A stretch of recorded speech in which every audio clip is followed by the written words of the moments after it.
is if you have people that speak truth in your life, have you set people up that you know their motive is to help you grow and improve and not tear you down?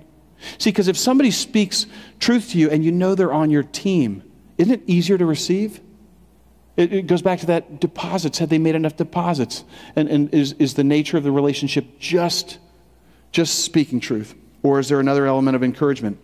If you look at the first church and say, what was the dynamic in the first church, the first men and women following Christ, right after they received the Spirit of God on the day of Pentecost in Acts chapter 2, it says there were a few characteristics that were involved in their relationships. Let's see if we catch some here.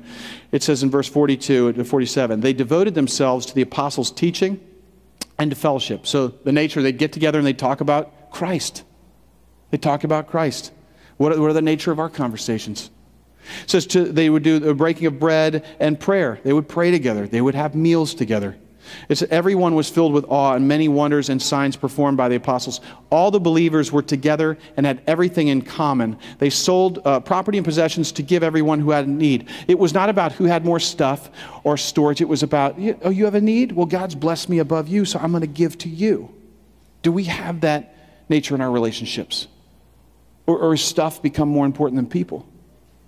It blows me away whenever Sandra and I come back from, and the kids come back from doing something in Africa or in Nicaragua or one of the other places where we're helping out, and we say, Americans have all this storage.